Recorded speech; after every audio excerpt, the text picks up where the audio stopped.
China is facing a declining population while the economy already shows signs of slowing down. China needs help with chip production and supply. China pivots away from its wolf warrior diplomacy. Let's take a look at the reasons why. But before we get into the video, please drop us a like if you enjoyed the video. It'll help us immensely with the YouTube algorithm. And now, without further ado, let's dive into the video.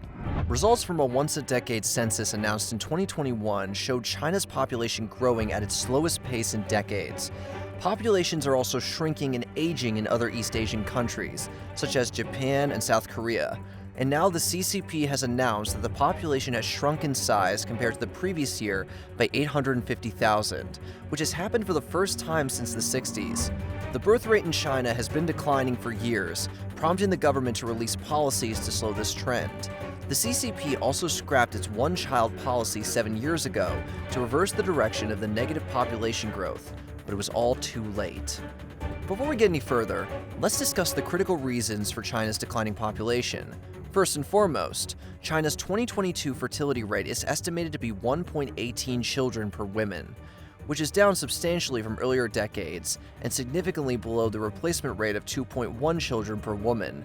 The aforementioned is happening despite the relaxation of the country's well-known one-child policy. In addition to having fewer children overall, women in China choose to have children later in life. Since 2000, the mean childbearing age in China has increased by 3 years, from 26 to 29.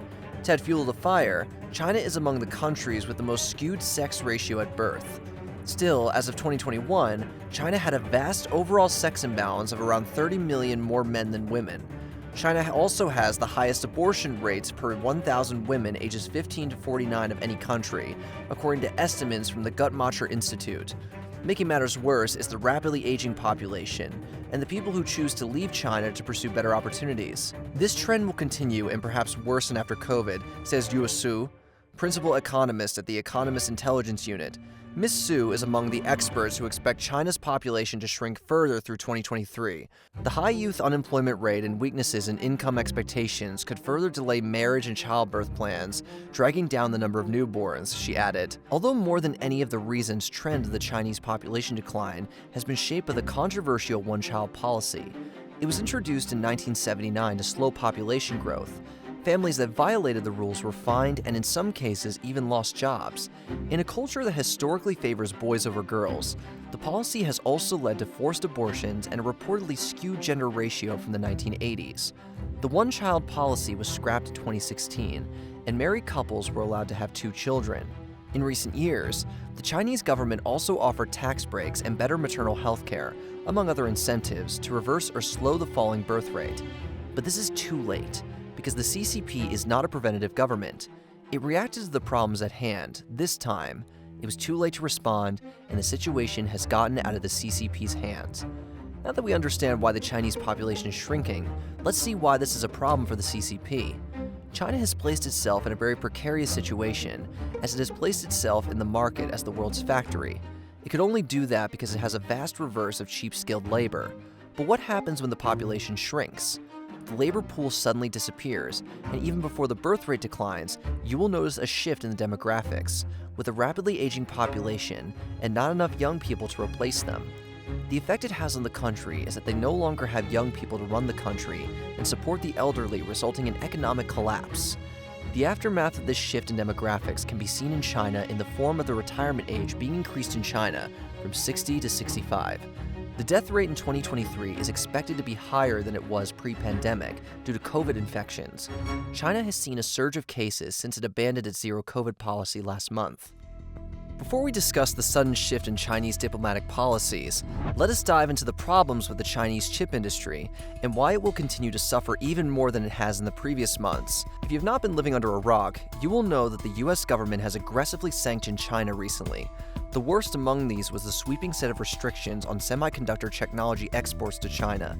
In effect, these rules bar the sale to Chinese firms of equipment or other technology that could be used to make advanced semiconductors, cutting them off from the bleeding edge of semiconductor innovation required for artificial intelligence, cloud computing, and sophisticated military equipment. This throws a figurative wrench in the CCP's plan of being at the forefront of technological innovation. It also ruins their nefarious plan on mass surveillance and world domination through military might. Washington was previously content by maintaining a lead over Chinese technical capacity. Still, the new policy adopts a far more restrictive approach to stop Beijing from advancing in cutting-edge sectors, and even forcing China to roll back its technological capacities. All of this is happening at a time when China, the US, France, and Japan are investing heavily in developing their semiconductor industries to reduce dependence on others. In other words, China is one of many focuses of competition, but there's a global race afoot in the sector, in which even allies like the US, France, and Japan see each other as rivals. So naturally, the Netherlands, which has been an American ally for ages, has taken some steps to aid the US in stopping the threat of China and its aggressive ambitions. The Netherlands Defense Ministry advised the government in 2020 to refrain from allowing semiconductor equipment supplier ASML Holdings NV to export any of its most modern machines to China. Dutch newspaper Het Financiële Dagblad reported on the 20th of January. The FD obtained a slightly redacted version of the advice, published on its website via a Freedom of Information Act request. The recommendation addressed to the Foreign Ministry said, from the perspective of the Dutch military and security interests in the mid to long term, it is of importance that ASML not be granted any export permit for the delivery of EUV machines to China, and that this unique technology is protected as much as possible. EUV refers to ASML's flagship lithography machines, which cost $200 million each and are used by chip makers to create the circuitry of computer chips. The Dutch government also restricts ASML's exports of older equipment to China. There are also some expectations that further restrictions will be put on exports from ASML to China.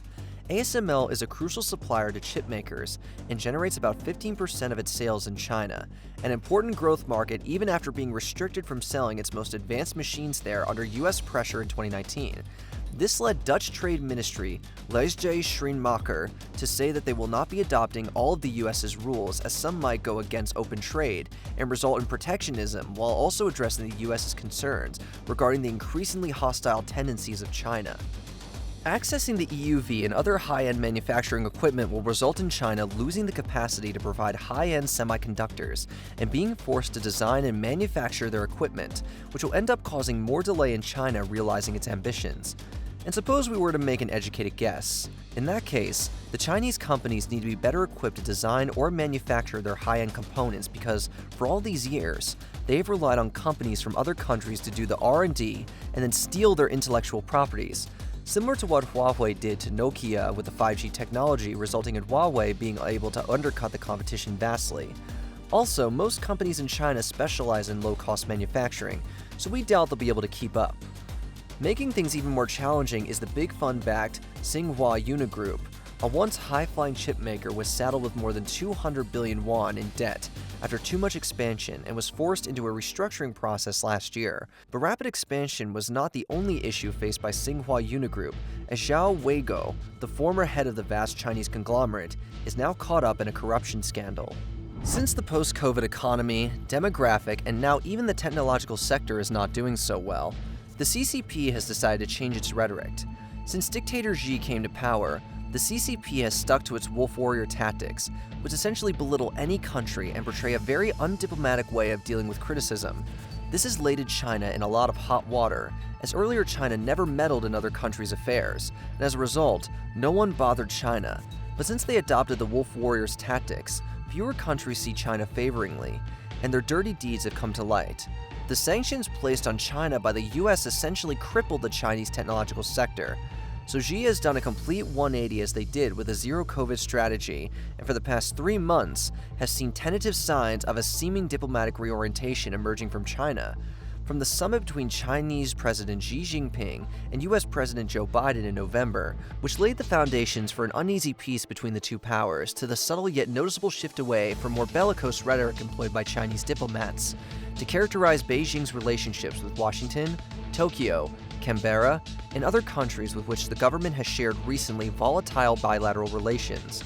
It does appear that Beijing's approach to diplomacy, at least on face value, has exhibited noticeable changes since the 20th Party Congress.